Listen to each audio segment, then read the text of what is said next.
Buterevu nkwaniriza nnyo muganda yange wena yeekumbye ku 17 Power FM ekula eri omuntu owa bulijjo. Nkwebaza gyonna gy'otusizaako engalo okuva bwakedde okutuusa essaawa ya kakati. Njagala okutegeeza nti eddakiika ziri 2 ezeganye essaawa 11 akawungezi k'olunaku nate olwaleero.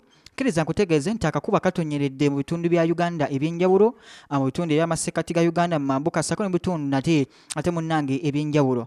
Nze Innocent Kyambadde okubanga ate munnange nkutuzako nate programu ekisaawe ky'ebyamawulire. Nakutegeeza nti gaba mangi okuzaama, gaba mangi mu nsi monna, gaba mangi ku kitundu kyo, naye nkunokolayo ago gennyini ag'ensonga agasinza okubanga ate munnange gakwata omubabiro, agasinza okubanga ate gayita ebibuuzo, essanyu sako n'okwewuunya mu bwongo bwo gattako ne mu ndowooza zo. Agono ge tukuleetera tumala ogasengejja, tumala ogasensula, tumala ogekenneenya munnange ze ne bannange tubanga ate tutandika ogatematema ne tukusosootolera ntukutegeeza kiki ekibadde mu kisaawe eky'ebyamawulire. Nakutegeeza era njasigala nkinoganya lunwe nti gwe wenna mubanga teweekuumira ku by'empuliziganya nga leediyo emikutu mikwanira wala okubanga tomanya amawulire agafudde mu kitundu kyo, omanya amawulire agafudde mu ggwanga lyo, omanya amawulire agafudde mu nsi yo. Njakutegeeza munnange nti ate okolera ddala nsobi nnyo nnyini ddala kubanga Uganda eno sako n'amawanga ag'enjawulo gatambulira nnyo ku information. Kkiriza gaana oba ojjukira ennaku zombo zaali 14 omwezi gwali gwa kusatu COVID-19 yayingira mu ggwanga tu Uganda. Twasooka bitegeera mu ggwanga lya China naye banne ababitegeeza baali bannamawulire nga tubirabira ku TV sako n'okubiwulira ku social media nga TikTok, Facebook ate sako n'okubiwulira ku mikutu egy'enjawulo okuli zireediyo ez'enjawulo nga Power FM. Kale eno muganda wange njagala okutegeeza nti weekumire nnyo ng'otegeera era ng'omanyira ddala eby'empuliziganya ebifudde mu kitundu kyo. Wandiba tomanyi naye nga tewaliwo kiba kituusewo ku muntu wo naye nga wandikitegedde ate nga omukutu togwekumiddeeko. Kkiriza mbe nga ate namusaako Abaganda bonna abeetolodde amasaza ga Kabaka 18 bwetu ne ntuminako mwenna abakuŋŋaanidde mu bitundu by'eggwanga ebyenjawulo. Oli mu Eastern Uganda, Western Uganda, oli mu Northern Uganda naye nga Power FM News ku YouTube kwoli ekyamazima program ekisaawe ky'ebyamawulire YouTube News Power FM kw'osobola okukwate nga munnange otufunira nnyo nnyini ddala. Nze Innocent Kyambadde mba nkulembeddemu bannange obanga ate tukutemera ensonga ez'enkizo ez'amawulire mangi gatukuleetedde olunaku nate olwaleero.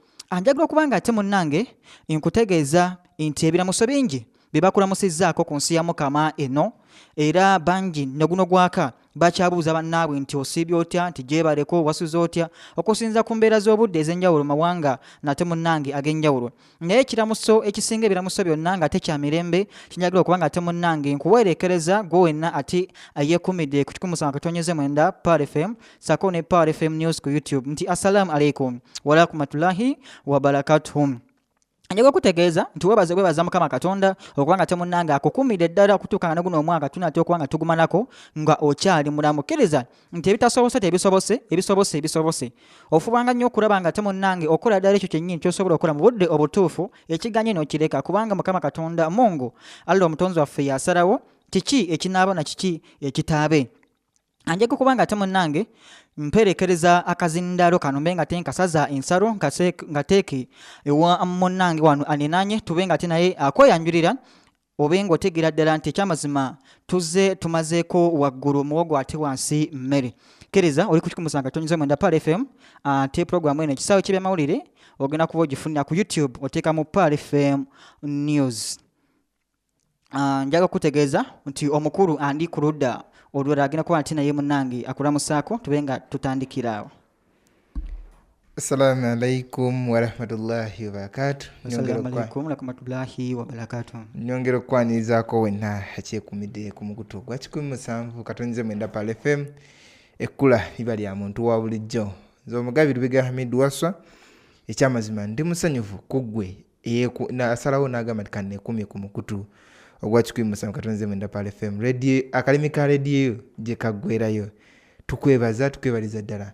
Program kisaawe ky'ebyamawulire mwe tukuweera amawulire ag'enkizo, amawulire agakoze omutwe oba emitwe emikulu mu wiiki ennamba. Tujja ne tukusosootolera ekyalema abalala ensonga lwaki tutuumwa nti ekkula ly'omuntu wa bulijjo kusosootolera nakuwa bintu bya nkizo. Kyamazima nange sirinzekka era negase ne bannange sobola okwongerayo mu program era nkwagaliza okuwuliriza okulungi. Boterevu ye Mugabi Lubega Hamidu kubanga tego tugwe tukwatagana naye tubenga tukotemera amawulire agenkizo muri nago haga ebunayira ngamba waweru wegwanga Uganda kiriza government y'egwanga Uganda yasalawo kubanga te munnange esiyateeka kuwa mirimu basajja boka nenjagiro kubanga te munnange nkutegeeza nti n'oluyi olweno olw'amawulire ensonga twazikwasiza ddala bwanga kyetegeeza nti twazikwasiza ddala nga ow'embazzi ate mu omuvule ne tubanga te munnange tunokolayo abakyala banaggwano mu kusensula amawulire ag'olulimi Oluganda kiriza tubenga ate ensalo endala ey'okusatu tukuweeko ne munnaffe akulamuseeko tujja kuba te tutandikira awo. Assalamu alaikum warahmatullahi wabarakatuh. Amanya Aminat Abdul Wahab okukiikirira abakyala bonna mu programu ekisaawe ky'ebyamawulire. Mawulire mangi agabaddewo mu wiiki eno mangi nnyo naye era tugenda kulonderamu ago ag'enkizo mubaddemu bingi nnyo. Solicitor General n'omusabawolereza wa gavumenti baagobwa ebintu bingi ebibaddewo tubadde ne World Foods Day bingi nnyo naye nga tugenda kulonderayo just ebyo ebikoze amawulire nnyo naawe ali eyo bye wandyagadde okubeera ng'omanya.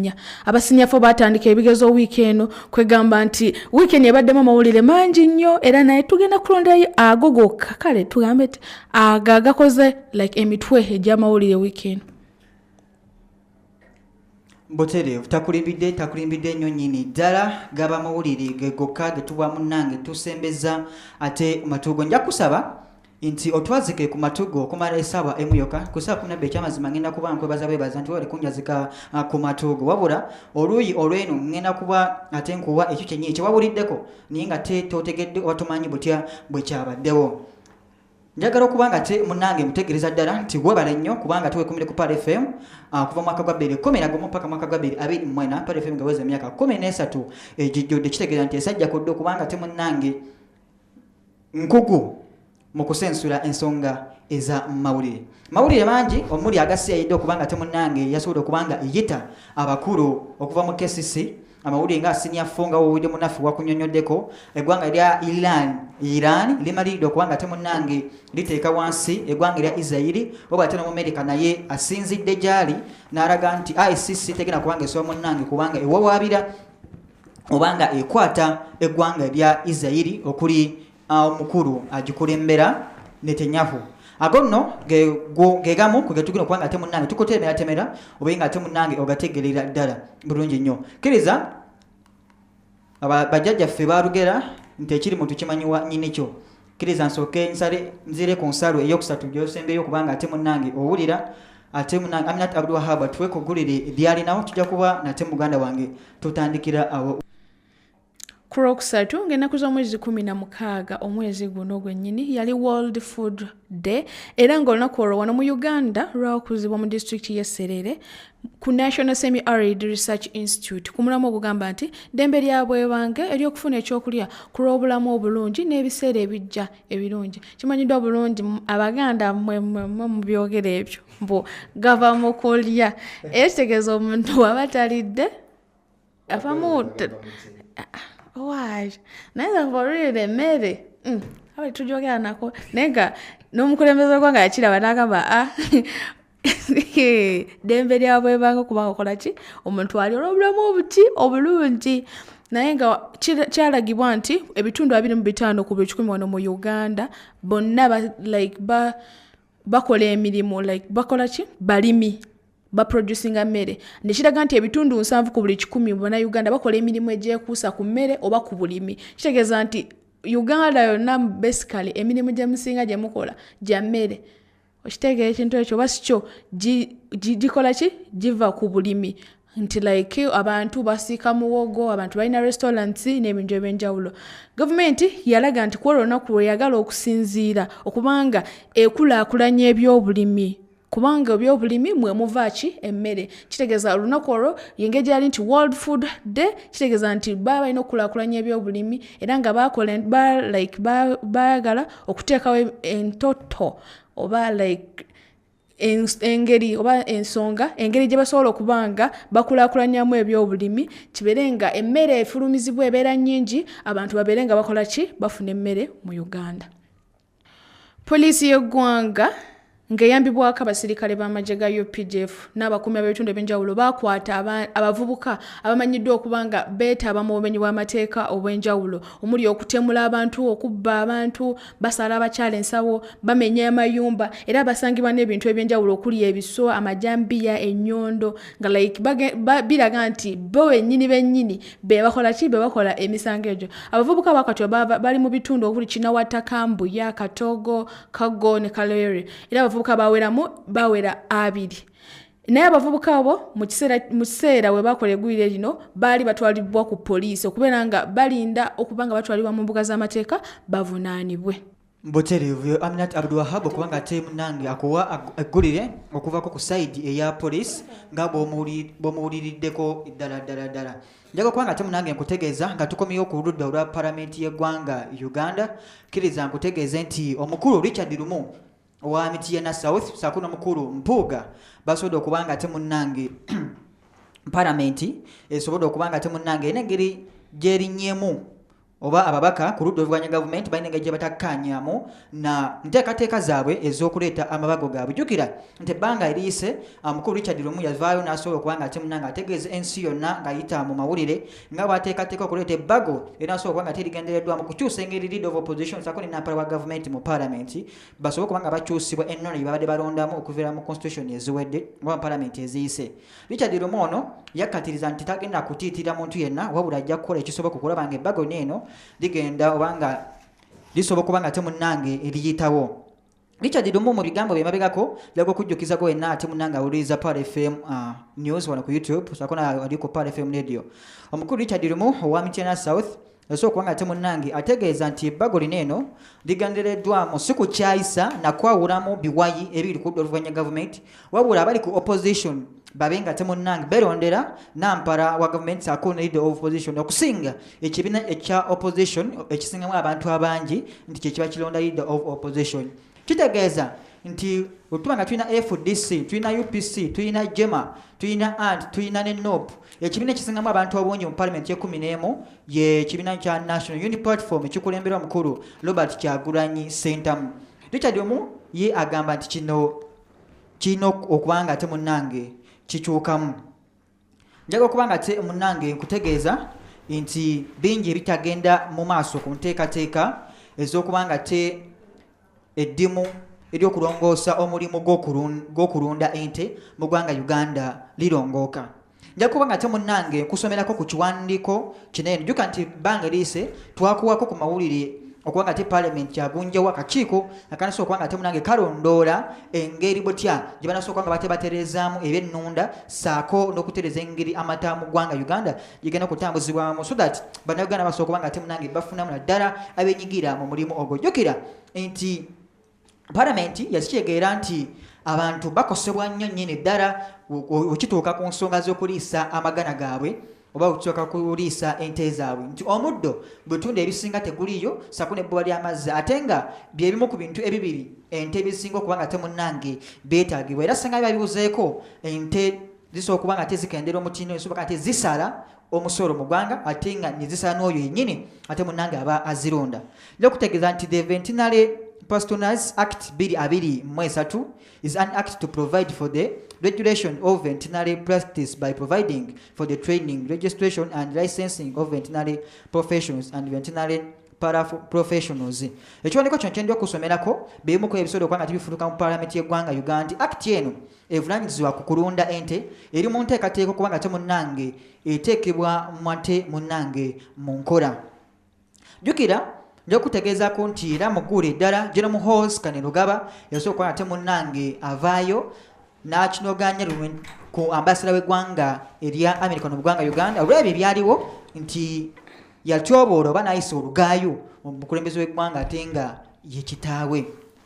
Nja kutegeeza nti gavumenti y'eggwanga Uganda yasobola okuba ate munnange ng'edifendinga omukulu ono.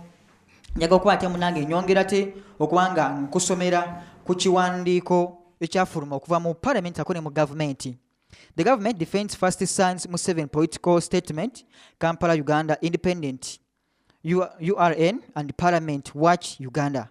The government has defended the Chief of Defence Forces of the UPDF, General Horse Kanelugaba, right to make political statement over the weekend Muhoozi made several political comments using his X page oba yinza okuyita Twitter. Ezo nno byebimu ku byafudde ku ngeri byebimu ku byavudde ku ludda olwa government ku nsonga ez'omukulu ono General Muhoozi Kanyugaba yakulembera amagye ga Uganda. Tujja tukuwongera ate munanga okusensulira ensonga ezinabazikize ku zinnaazo ng'ovudde ku gwino ndi nkusomeddeko era gwe naba lize eddala ku nsonga za Muhoozi government sako ne embassy y'eggwanga erya America. Tujja kwatwongera ate munange okugakutegeezaako ddala nga sinaba kudda ku side eyo omukulu Lubega Hamid Waso kwa ntine munange nga kusensulira amawe ate munange galina kiza kutegeeza nti ziri 18 izakegana essaawa 10 kawongezi konna ku nate munange olwaleero. Njagala okuba nga ate munange nkwongerayo ku guli eddala kuva ate ni still mu parliament y'eggwanga Uganda tuzzeeyoko amyuka goyinza okuyita Deputy Speaker Thomas Tayebwa asudde okuba nga ate munange abaako engeri gyayingira oba gyalaba mu nsonga za Ministry of Energy and Mineral Development okuteekateeka enteekateeka ya bajeti zaabwe okuba nga ate munange ekwatagana ku Karuma Dam Project. Nja kuba nga ate kusomera ku kiwandiiko ekyavudde mu Parliament kigamba this decision follows a report from the Parliamentary Committee on Environment and Natural Resources. Report eno egamba ki? Wenkudizaayo waggulu wali eri Deputy Speaker Thomas Tayebwa has directed the Ministry of Energy and Mineral Development to prepare a supplementary budget for the compensation of individuals affected by Karuma Dam Project.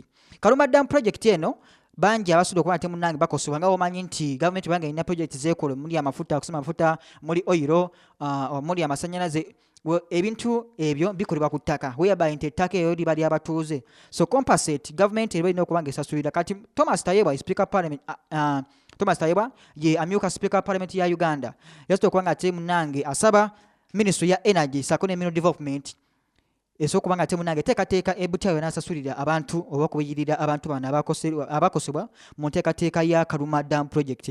Kino yagenza okukyogera ng'asinza ku Parliamentary Committee report yamuweebwa gye buvuddeko. Kale nno nja kuba nkuddira gye bujjako maaso awo katugende ku luuyi olulala mbe nga ate nkuwa Lubega Hamid Waso ate kubanga naye munange akunnyonnyola butya amawulire agafa gyali bwe gali. Lubega sebo kulikayo navuddeyo sebo ewa gye nabadde sebo tugende mu maaso nja kwongerako ng'omaliriza. Amawulire agali eno ewange polisi yakakasizza nti abantu 2 bafiiridde mu kabenjayi akabadde ku mafuta ga Lukman.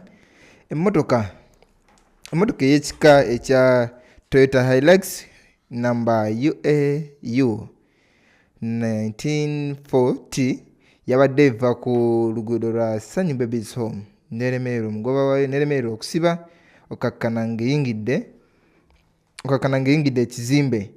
Wabula wano abantu 2 baggiddwawo nga bafudde, abalala 6 ne batwalibwa mu ddwaliro Mulago, abantu batwalibwa e Mengo nga basigadde bayisiddwa bubi nnyo ng'era balina ebiwundu bingi. Mu mbeera eno yennyini abavuzi polisi ekwasaganya ku by'entambula tugite ya traffic yavaayo neerambikanga webagenda oteeka ebitaala buli wamu wabadde enkulungo okusobola okuba nga bayambako jam abadde afuuse ensangi abadde afuuse ensonga mu kibuga Kampala kuba badde otambulira essaawa 2 namba nga enkulungo zonna zijjuddeko emmotoka ne kati traffic yavuddeyo neerambikanga bwegenda otandika oteekawo ebitaala ku buli babadde enkulungo era kyaddaaki tulabyeko ku nkulungo ezimu ezibadde kati bataddewo ebitaala okugeza nga Mulago okugeza nga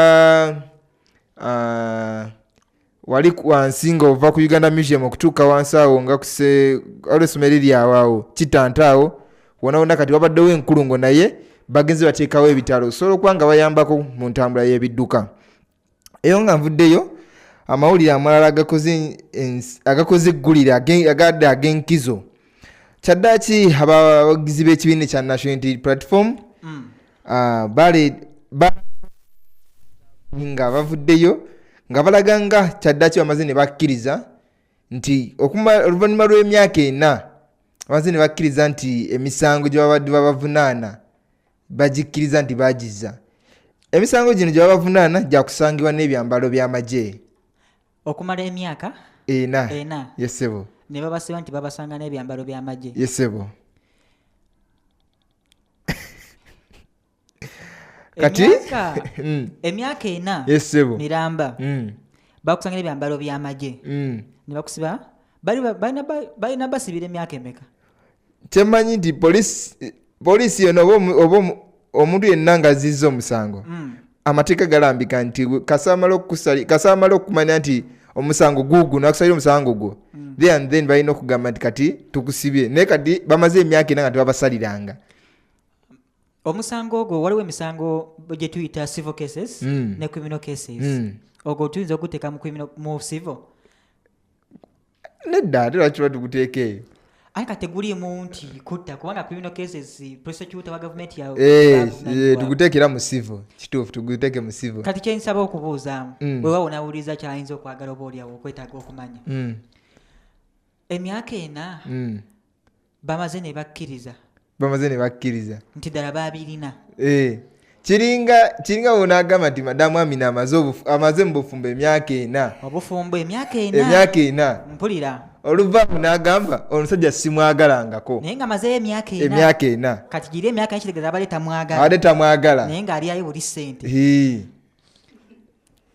Abakulu abo bakkiriza emisango tibagiza bavuddeyo ne balaba butambi bavuddeyo ne bulagibwa nga bwe bazizza emisango. Yani abamu ku butambi buno nga bulaga kubamu ku basibe abaasibwa nga bakkiriza bagamba era beetondera eri pulezidenti w'eggwanga lino General Yoweri Kaguta Museveni tata tusaasire n'agamba nti tata tusaasire tusonyiwe batuwa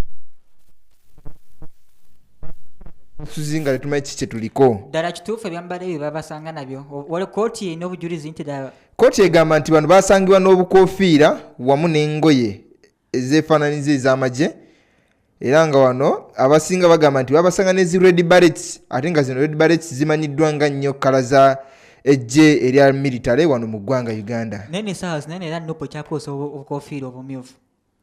Red barrets si bwe bukoofiira obumyufu. Yes naye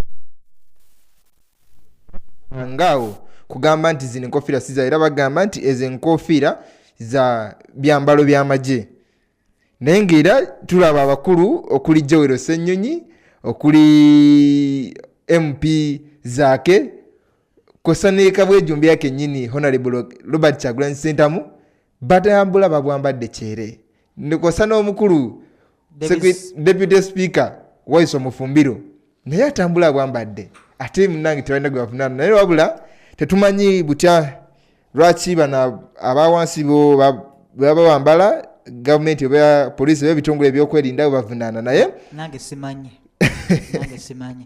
kakati bakkiriza emisango mulamuzi abajeereza bingi bikugibwako era bingi kakisinzira ku mulamuzi either okukendereza ku kibonerezo kyabadde agenda okuwa oba okusigala nti nakuwa kakinga kati example kanjibuuzi madamu Amina nga bwe nkugereza nti wadde mu bufumbo emyaka ena myaka ena nomala n'ogamba mu mwaka ogwo gwe kati guno gugwa guba ejjiba etaano yagiwezezza kati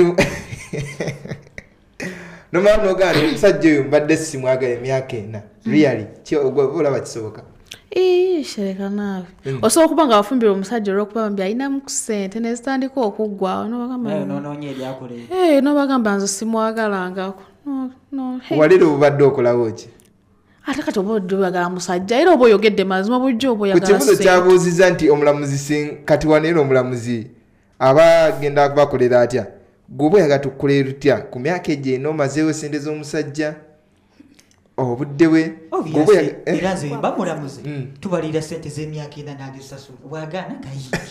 Robert Kyagulanyi Ssentamu yavaayo n'agamba ebigambo abaana bye babadde boogera ebirabikiddwako mu butambi nga beetonda nga bagamba nga bye baakola tebaamanya basasula busasula okukola ebyo babawabya.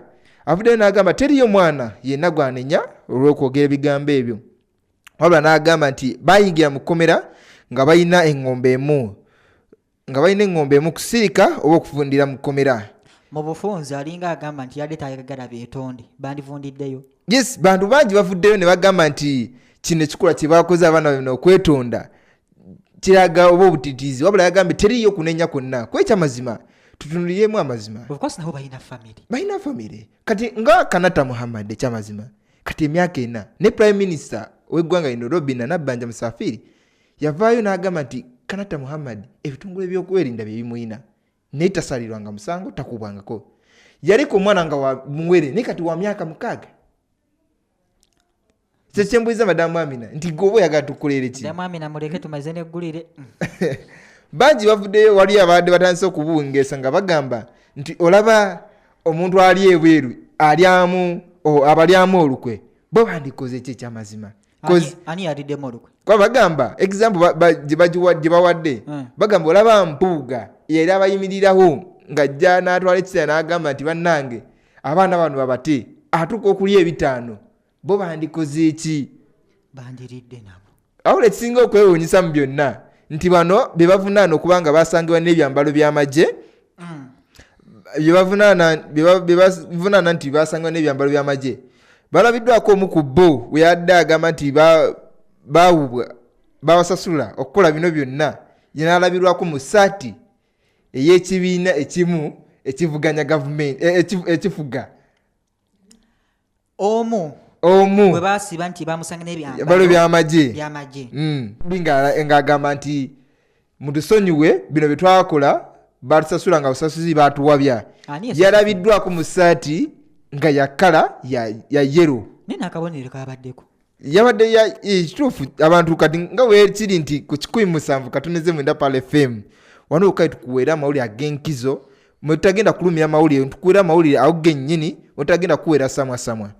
Oyo yabadde mu ssaati ya NRM nga kuliko n'ekifaananyi kya General Yoweri Kaguta Museveni president w'eggwanga lino Uganda gwe beetondedde cause actually kino kiri mateeka omulizi ali eyo wa 17 katonze mwenda Pal FM njagala nkubulye omanye amateeka nti mu mateeka president yenna tekiri ku president tekiri ndi president Museveni nobula kiri ku president yenna nti ayina olukusa olusobola okusonyiwa omuntu. So kati ku ekyo minisita w'abavubuka nga ye Bamba Rugahare era yavaayo n'alaga nti kati n'agamba nti kati ye musanyufu olwokuba nti ayambyeko bangi ayambye abaana bano okusobola okuba nga bateebwa wabula njagala era okumusaba sinziire wano musabe nti n'abavubuka bangi abakyali mu makomera ekyamazima abavundira obwerere abaasibwa obwerere be bandibadde bateebwa nabo nga bano bwe kigenda okukolebwa ssaawa yonna. Butereevu y'omugabi Lubega Hamidu n'aggulira okuva mu kooti z'e Uganda wano. Abantu abo baasibwa ku byekosa nti baali bayina ebyambalo by'amagye naye ate babaana beetonda. Era neggulidde oba sitoola eyo ereese ebibuuzo bingi mu matu ga bannayuganda lwaki omukulu yasobodde okuba nga ate munnange yavaayo ne yeetonda ate nga n'essaati gy'agiddemu ekibiina kya NRM ate nga gavumenti yennyini eyabakwata yamusibye ate gye yeetondera ate nga gye yayambalidde ekyaga nti munnange ayinza okuba alina obuwagizi. Obaodi awo bangi ne babuuza ku statement z'omukulu Kyagulanyi Ssentamu zasobodde okuba nga ate munnange afulumya nti bantu bano eno okwetonda kiyinza okuba nga kiringa ekitamusanyusiza naye Kyagulanyi Ssentamu pulezidenti wa NUP yasobodde okuba nga agamba nti tabanenya. Yes, yagambye nti tabasobola kuba nga temunnange abanenya. Bamba Rugahare okwongerako yasobola okuba nga atagamba nti kyekino kye nabasuubiza okuba nga ate nja kukikola bannayuganda bano abasibibwa ku nsonga z'ebyobufuzi basobola okuba nga temunnange bateebwa.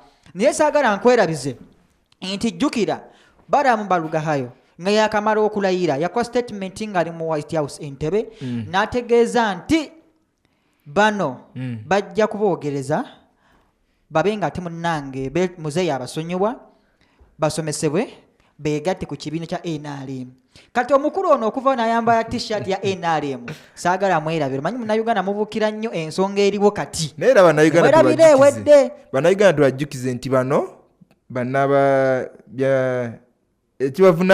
ekibavunaana tugambe nti ko basangana byambalo by'amagye y'ensonga lwaki balaba nga bababuulizisa mu kkooti z'amagye emakindye kyova y'ensonga lwaki babalabako mu barracks ez'enjawulo okubeera nga babawulizisa eyo oli yandibadde yeebuuza lwaki bawozesebwa ate mu kkooti z'amagye.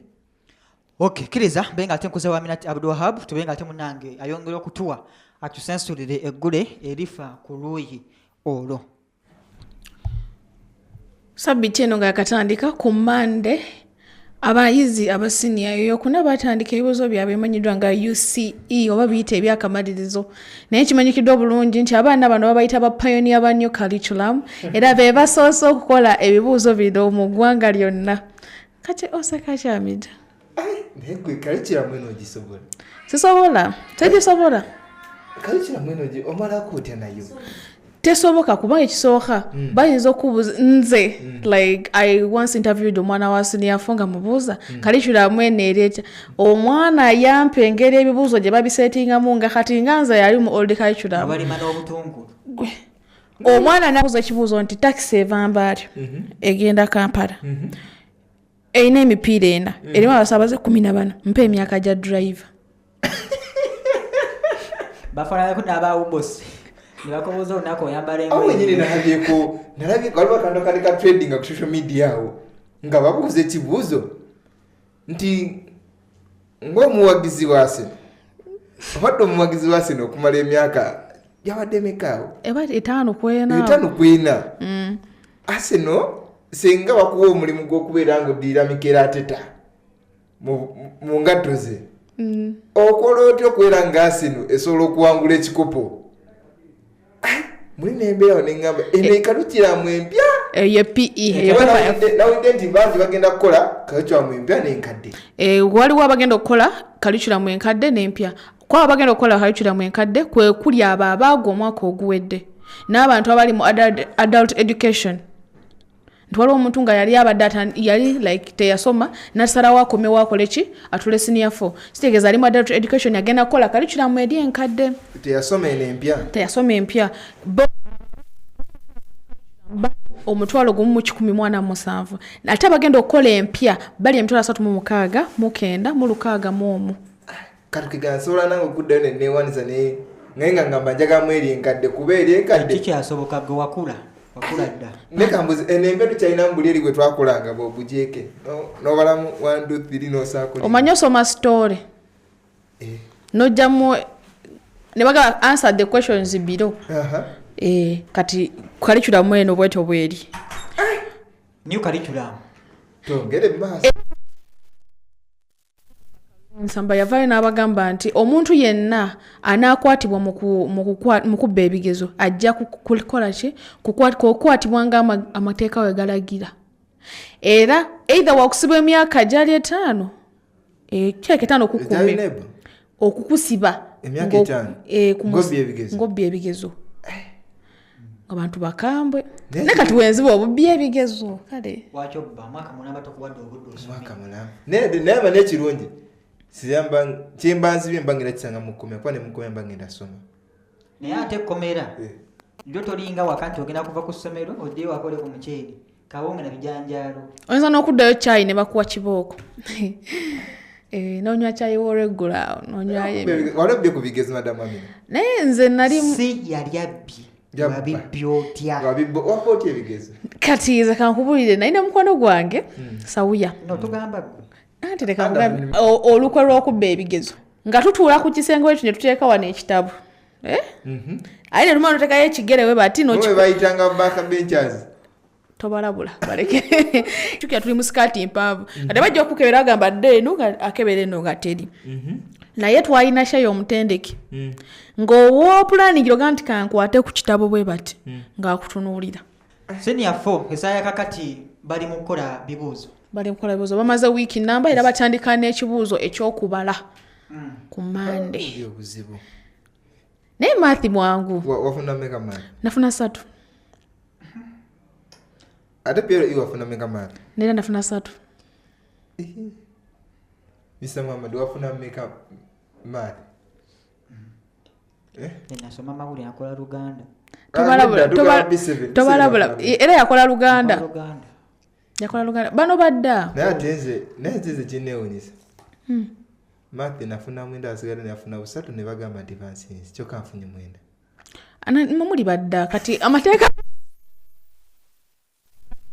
mwenda 19 because bicha tuvesonyewe mmwe abana senior face akakati batandise ebibuuzo bagenda kumala bagenda bimaliza mu bbanga ki bagenda kukolera weeks 3 bagenda maliza ennaku z'omwezi oba 18 November kitegeeza bagenda agenda okukola nga P7 yamaze okukola P7 tandika ate 18 bamalanga 8 mwezi ogujja chega bagenda kukolera weeks 3 tebagenda weza mwezi okuba nti batandika 14 mwezi ogenda kuba tegunaggwako kyoshegeza P7 ejja kukolera wakati waabwe nga nabo bakola era bulijjo ebibadde butereevu kiriza tubenga te munnange tukweyanzago wenna aweeredde omwana okuva baby paka senior eyokuna naye okumuweerera notamuwa success tekikola muwa abaana mundekede bazabazadde mwe mwazigaba wange namuwadde omwana ntali wange namuwadde wazaliwa mwaka ki tubireke byange nakunena kuzina asajja banazo okweka emyaka soka mulinde nebaza abazadde webaza abazadde abatuweeredde nebaza omuzadde eyaweerera omwana okuva baby paka senior eyokuna esaazi nakati agenda tuula senior 4 ali mu kutuula tekibaite ali mu kutuula okutuula n'okukola ebizo bya senior 4 njawulo kyeri aba atudde ebigezo ate okubikola kwe kuwandiika gova luweero onaava jjinja mundeke twebaza abazadde mwena abaweedde abaana tuwebaza mwebale nnyo nnyini ddala omwana banga tomuwadde mugita muta success kandi success omwana aba tasomye ekirungi oba toweeredde nakuweerera munayonona twebaza abazadde bonna okubanga ate munnange mukoze eddimu ery'amaanyi ekyamazima okubanga ate musobodde okubanga muwerera abazadde muwerera abaana bano bebantabula nti nebaza omuzadde okuva ku ddaala erisooka erya baby class kutula ku ddaala esaawa zino omwana ali alikira senior 4 naawe wa P7 saako naawe ate wa senior ey'omukaaga tuwebaza nti mwabale kusomesa bwe twasomera batugamba nti education is the key era tukkiriza but you can't find era tukkiriza mubinako nonagondi yange buli wenjagala okuwaana abazadde nga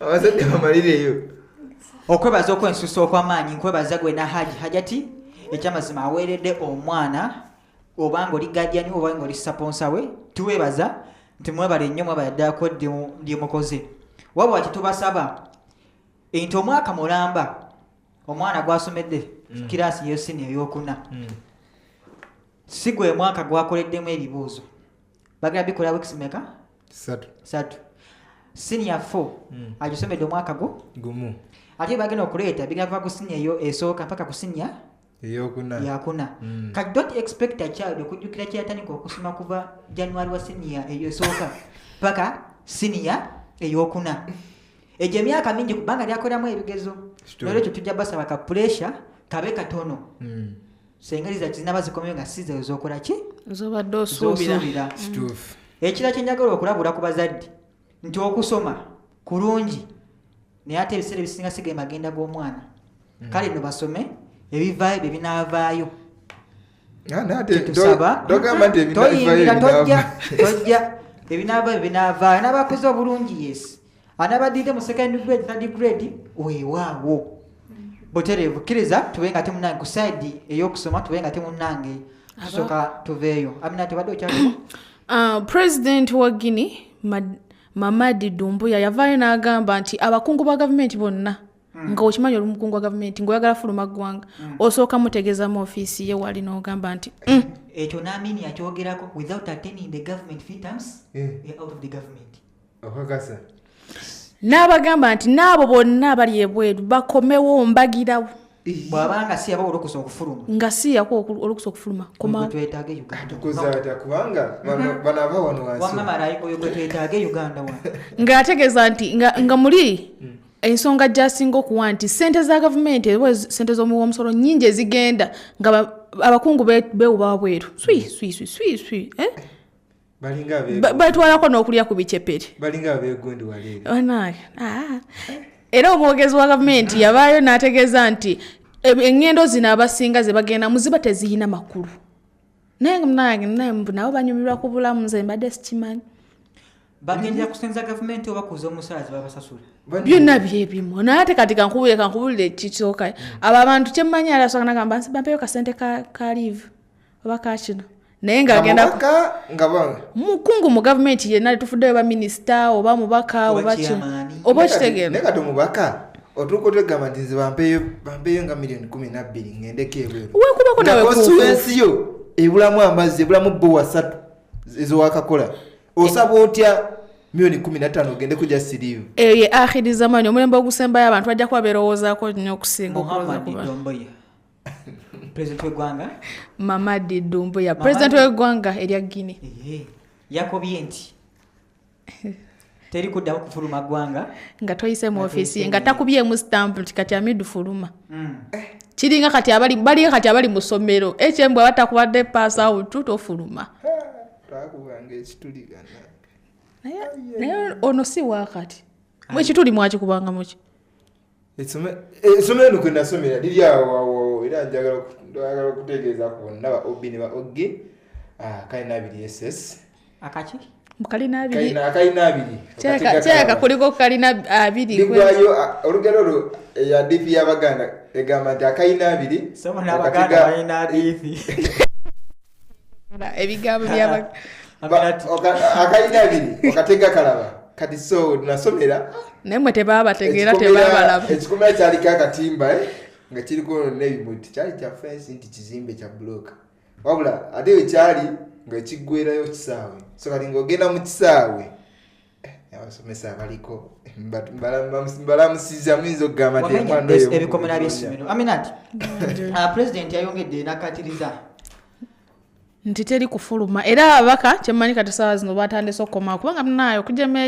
ekiragiro ky'omukulembeze w'eggwanga olwekitajjaako wano ewa wansi eno Uganda si Gini ngambye wali wansi South Sudan empozi South Sudan eri waggulu Tanzania ono wabadde ategeeza nawali kumulirwana asobola okujjawo Kampala pulezidenti abasinze abakyakomyewo oba babakungu abakomyewo sofa bawandikidde amawulire gano nga tebanalaga nti there is a turn up naye nga okusinziira nti ekiragiro kyayise nze ndabanga abakulu bano balina okubanga batandise okudda munange obadde olya ku kitereetebwa ky'eggwanga olaba bakikusalako kati olwo webanga waliyo eyatwala amabaati olaba wabadde amayinta genakomawo n'akomawo ne bamulya oyetatidde agejjini nejjini batwala amabaatijasingezezaako bugeza nti senga wababaawo olinga yakwatako mu kyettavu naye nga okumufunira awaweeru w'eggwanga nga mu Amerika kiyinza obba ekizibu kozako si kakodyo kakuza sente z'ebbaati era yo kaba kakodyo bajja kukagwamu naye nga banaakomawo kati waliyo baleeri abatwala sente z'eddwaliro ly'e Kenya wali era eggwanga limu erituliraanyaawo abo kati nga bo abakungu nabo bijaga nti baali ba minisita naye akakodyo ke kamu kakamulina kaba kamuyina okujjako ng'okwoye kulya ku kitereetebwa kya ggwanga butereevu gegamu ku mawulire okuvaako ku Ssemazinga omwana w'omuddugavu Africa twatusoma batugamba nti Africa ye Ssemazinga oba ekontinenti ekwata kyakubiri mu kubeera ennene nina ekibuuzo nakiriko omutwalo gwa Uganda mulamba Africa ena amawanga ameka mulimu Uganda, Tanzania, Kampala ne Masaka sana niwaffe Luweero kyerabiti ne Luweero nejjinja kireke oli kalikulamu bagijjewo eggwanga era Israeli ndikyali mu katuulo okubanga temunange ekitongole ekivunaanyizibwa mu kusala emisango egy'obwannaggumulobe gy'abakalintalo the Criminal Court of Justice jusi yayisadde ekiwandiiko ku munnaffe akulembera eggwanga eryo Prime Minister Netanyahu okubanga ate munnaye akulemberemu ekitabo ate mu ggwanga erya Palestine ku lwannandaalo Gaza sako ne ku booda y'eggwanga erya Misiri ebuyi obweyo eggwanga eya Iran lisobodde okubanga ate munnange livaayo ne likakasa nti senga Israel eddamu neekola ennomba zonna eziri serious egenda kuba eyanukula jjukira nti Iran erina omukago gwerimu omu Iran, South Africa, India, China saako n'eggwanga erya Russia gattako n'eggwanga erya Brazil. Russia asobola okubanga egamba eggwanga Israel teyeetantala kukwata kunoonyereza oba kubako kyekola ku nsonga za nuclear ewa Iran. Jjukira nti Russia ate nayo eri kufuttula eggwanga erya Ukraine. Kale nno twebuuza ekibuuzo ddala ani agenda okutwalibwa mu ICC? Russia akuba Ukraine, America ewagira Ukraine nayo neyekubako ku Russia. So amawulire okuva mu byentalo bwe gatwe gayimiridde naye nga tujja kuba tukutegeeza agasingako nate awo. Wano mu ggwanga erya Africa, eggwanga erya Misiri n'eggwanga erya Ethiopia enkalu zituuse okubanga ate munnange zitagulukuka saako n'emiguwa egibadde gyasibwa gituuse okubanga ate munnange gisumululwa olw'enkaayana ze balina olwa ddaamu eggwanga Ethiopia gye bali okusima egenda okubanga ate munnange emalawo amazzi galinga tegakyasobola kubanga gagenda mu ggwanga erya Egypt. Jjukira nti amazzi Egypt geefunako ge gagiyamba kubanga tetambuza emirimu gyago egisinga okuba ate munnange emingi. Ate jjukira n'eggwanga Ethiopia gwefuna amazzi. Kitegeeza nti nga Ethiopia beekyanolinza amazzi gano egazza ku buuyi obwayo kigenda kuba tekisooka kubanga ggwanga lya Egypt lifuna amazzi agamala. Egypt kyaginyiriza nnyo newandiikira eggwanga newandiika ekitongole kya United Nations UN ng'ebasaba nti senga wabawo kyonna kyonna ekikolebwa ku ggwanga erya Ethiopia tebeetantala okubanga ate munnange bayingiza mu nsonga ezo. Jjukira omugga ogubakayanya guvira ddala Uganda eno gwe bayita Nile ate nga Nile kimanyiddwa nti asibuka ku Lake Victoria wano mu ggwanga Uganda. Kale nno njagala okubanga ate munnange nkutegeeza nti eggwanga lya Egypt gy'oyinza okuyita Misiri saako n'eggwanga erya Ethiopia tebalina bakubeerawo kukkaanya. Naye jjukira nti amawanga okuli Qatar, amawanga okuli Saudi Arabia, amawanga okuli nga Sudan, Angola gasobola okubanga ate munnange gye buvuddeko obanga ojjukira okubanga gattuddeko mu nteeseganya zaakulu wano okumalawo enkaayana eziwo naye nga Ethiopia yo eraga nti ekyakalambidde. Eggwanga erya Democratic Republic of Congo naguno gwakali kyalumiriza eggwanga erya Rwanda okubanga ate lisasulira oba liperereza oba okukuyiririra oba okusasula abayeekera bali nga tebamalawo eggwanga lino eno erya Democratic Republic of Congo. Amagye g'eggwanga erya Uganda UPDF, Uganda People's Defence Force gakyali mu ggwanga erya Congo ne Operation Shujaa okubanga tibafutiza abayeekera ba M23 saako n'abayeekera ba ADF. Tuli mwezi ogw'ekumi tuyingira omwezi ogw'ekumi-na-gumu tubulayo tumala ate munnange tuyingira omwezi ogw'ekumi-n'ebiri. Nja kubanga ate munnange nga sina kuzzaayo wa Lubega Hamid Wasa wana tumala tujja kuba munnange nkujjako engalo kitegeeza nti tujja kuba nkwebaza nti onjazise amatuugo. Ninja kutegeeza nti eno ye program ekisaawe kyebya Amawulire ndi omugabi Lubega Hamidu Aminat Abdulwahab kubanga kitukusensulira amawulire ganeno ag'enkizo. Kkiriza nkome wano mu ggwanga yattu Uganda mbe nga ate munnange ngenda w'omukulu Lubega Hamidu. Ekitongole ekya CID Criminal Investigative Department ekikulemberwa mukulu Tom Magambo kyasooka okubanga ate munnange kiwandiika ebbaluwa ennaku z'omwezi nga 14 eyita omukulu Dorothy Kisaka, Godfrey Luyimbazi saako ne munnange Daniel Luyimbazi saako n'omukulu yali akulira ebyobulamu. Abasatu abo bavunaanyizibwa okubanga nti balaga obulagajjavu mu nsonga ez'okubanga ate munnange bakuma ekibuga ekikulu Kampala obuyonjo. Ensonga zabaviirako akanyamberege okubanga ate munnange embuzi yeegaana ebisagazi kwe kubanga ate ekiteezi wagwayo ensasagge munnange mwafire abantu abawerako ddala 35 balambirira n'ebintu ebiwerako ddala bya bukadde omuli amayumba gasoboka ate munnange goonoonebwa. Gavumenti yasobola okubanga ate munnange efulumyako kakadde kamukamu ne baako beekawa saako n'obukadde bubiri ne bufuluma saako abantu saako ne biliyoni ezisoba mu 5 ezayita mu minisitule y'ebigwa tebiraze, Ministry of Disasters, saako ne mu kitongole ezitako ne mu minisitule ya gavumenti. Ebyo byonna nga bivuddewo omukulu akulembera ekitongole ekinoonyereza ku bakulu ba gavumenti oba ku bitongole ba gavumenti kyekya IGG, Inspector General of Government. Munnange yani IGG Kalisoso Government omukulu Bet Olivia Namisango Kamya badde manyi tomumanyi. Alipoota gye yasobola okubanga ate munnange amaliriza n'agisindika omukulembeze w'eggwanga yavaako kanyamberege okubanga ate abakulu baneeno basudde okubanga ate munnange baagobebwa ku mirimu gye buvuddeko. Naye bano basudde okubanga ate munnange bayitibwa ku CID ne basobola okubanga ate munnange bakunyizibwa kubyekuusa ku bulagajjavu obwalabika gye buvuddeko. Nja okutegeeza nti ab'ebyokwerinda basobola okuba nga ate munnange bakunya Dorothy Kisaka saako ne banne omulina akulira ebyobulamu ne basobola okuba nga ate munnange babako bye bakanyaako babako bye bababuuza. Nja kuba ate okusomeka ku kiwandiiko ekyavudde ku CID ekigamba nti sources suggest that they are currently detained at Kira Division Police in Kira Municipality, Wakiso District. Abamu ne batwaliddako ekira eyo nejjukako magambo CID weri eggulibwawo nga bamaze ogiyonjayonja giyoyota obulungi ennyo. Yagamba nti okuddamu okukuyita wano kigenda kuba kizibu nnyo okufuluma. Kale nno naye kyetwagala okusaba gavumenti nti ensonga zino zikwasi n'obwenkanya. Naye ku nvuuvuumu nkiddamu ku nvuuvuumu eziri mu matu ga bannayuganda nti bwe bityo ebyali ku mukulu Sise Namujju nani Paul Akamba ne munne omulala awo nabo byateeka bati ne babakwata CID ne bakima ne batya mu kkooti naye essaawa zino eno essaawa zino babajeereza munnange. So tetumanyi oba nabo banasasula sente za gavumenti oba nedda, kubanga bwe bakwata baba n'okuwewa ebyobugagga byo nuba ng'oyirira sente z'ensimbi za gavumenti. Kale nno neggulira eryo tujja kuba munange tukutegeeza nabifudde ku ludda olwa KCCA. Kale gino okkiriza mbe nga ate enkuzaayo ewa Lubega Hamidu Waswa tube nga ate tumaliriza naye. Tusigaze eddakiika 8 zokka kubanga ate tufundikira puroguramu yonna kulwa ekisaawe ky'ebyamawulire ye puroguramu. Kkiriza nkuzeewa Lubega Hamidu Waswa abe nga ate munnange tumaliriza naye.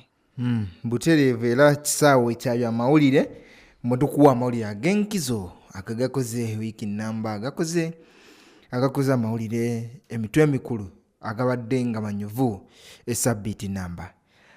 Nze Mugabire Lubega Hamidu Waswa kubeera nga nange nza akutwala mu maaso kubanga nkuwa amawulire ag'enkizo. Mukulu kyambadde sebo mbadde onnensiriikirira nti ng'olina ensonga gy'okonyeeko eya KCCA. Sabbiiti ewedde ndooza twali wano nga tutyogerako, ndooza madamu AMINAT yaliiwo kwolwo yali afunyamuko obugundi naye tulina ensonga ze twayogerako wano ne tulaba nga abatuuze bano abawangalira mu bitundu by'ekiteezi nti baweebwa sabbiiti emu okuba nga bagobeddwa mu kitundu ekyo. Yes. Naye kati saawa eno era we tujjidde kati ekyamazima amawulire agaliwo galaga nti engeri gye bagobwawo mu kitundu ekyo baba bawajja sabbiiti 2 bagobwewo, wabula balandiudi bo bazemu ne bakubawo weema eyaabwe nga bagamba bo si beeteefuteefu kubanga baamuka ekifo kino bwe batyo. Era bazeewo ne bakubawo weema eyaabwe nga bagamba gavumenti yandibadde esala amagezi gonna oba enteekateeka ennambulukufu okusobola okubeera nga babayambako nga babawa ebyo bye beetaaga okubeera nga basobola okuvaawo mu bulungi. Eyo nga nvuddeyo eggulu eryennina akakiiko akakwasiganya kugaba emirimu egya gavumenti kavuddeyo ne kawa alipoota yaako. Akakiiko kano kakulirwa omukulu Angels Kagabo, is it? Angel Kabogoza Musoke nga kakwasa alipoota yaako y'emirimu nga kagikwasa speaker w'eggwanga lino Honorable Anita Among. Era speaker mu kwogera kwe yavuddeyo n'asaba babeewo enteekateeka erondoola abakozi bano abadde mu bitongole bino ebyagattiddwa. Jjukira nti ebitongole bingi byagattiddwa okuva mu bitongole ebirala. Habula yasazeewo n'agamba nti abakozi bano abe nga balondoolwa basobole okulaba nga basasulwa era nga basaasirwa n'okusaasirwa okusobola okubeera nga tebasobola kubeera nga banyigirizibwa. Ne mawulire ddala okwongera ku ggulire liri erinjogeddeko mukulu Agaba Anthony abangi gwe bamanyi nga Bobby Young yayitiddwa mu kkooti okoosa wiiki sabbiiti eno yayitiddwa mu kkooti nga ayagala okweyimirira, wabula kkooti netamuwa kweyimirirwa netamukkiriza kweyimirirwa nga kwekyadde kisuubirwa. Mawulire ago gabadde wali eri jjukira nti bano baweesezebwa mu kkooti y'amagye yadde alabiseko mu kkooti y'amagye kusobola okuba ng'asaba bail wabula kyo tekyasobose ku mulundi guno. Mboterevu toyanza nnyo Lubega Hamid Waso okuba nga temunnange asobola okuba nga temunnange awumbawumba n'ensonga ezo okuvaako mu kkooti ey'amagye ekulembera omukulu Brigadier General Freeman Mugabe. Freeman Mugabe. Kkiriza nguwuddize Aminat Abdulwahab abe nga temunnange akusibula nange nja kuba nkomerawo nkusibule nga Semaka wasibula ab'omu nju nga anadda olw'enkya. Mama ngoyogera ebigambo bingi. Assalamu alaikum warahmatullahi wabarakatuh. Tusiganize Aminat Abdulwahab kala Stephen katata wako akapeka kachalako ligai. Ama musule bulungi. Ekyamazima sijja kulondalonza kubeera nga ngamba nti wani naye njaga nga nsina kusiibula omukyala byolabalamula nkutumiddeko nnyo webale kubanga wekumidde ku mukutu Iga Hussein naye kyekimwe nkutumiddeko ekyamazima mwenna tisota ttiimu yonna sijja kumenya ani naani wabula nja kwongera obakubiriza ntaasa kampani yonna ekyamazima mukola kyamaanyi okwekumira ku mukutu ogwa 107.9 Pal FM. Mbagaliza byemunjagaliza njagala mbasiibulire wano nti assalamu alaikum warahmatullahi wabarakatuh. Omukyala Namima Fatuma kawadde kakodde okusembyayo. Fatuma yani naye mwanange omutonzi waffe yasala 107.9 Pal FM ekkula eriyo omuntu wa bulijjo tusangibwa ne Coronation Road opposite Old Kampala Primary School. Myaka 13 bwedu guno mwaka 2024 ekyamazima nga tugijjaganya tugijaguza mwebale okuba nga timugyekomeddeko. Nze omusajja ekyamazima tetera kusangika njogera ebintu byennyini munnange ebikuzimba natandise nkugamba nti onjazike ku matogo webale kubanga temunnange ogatwazise kubanga temunnange okozi kye bayita subscription ku mukutwano gwa YouTube Pal FM News.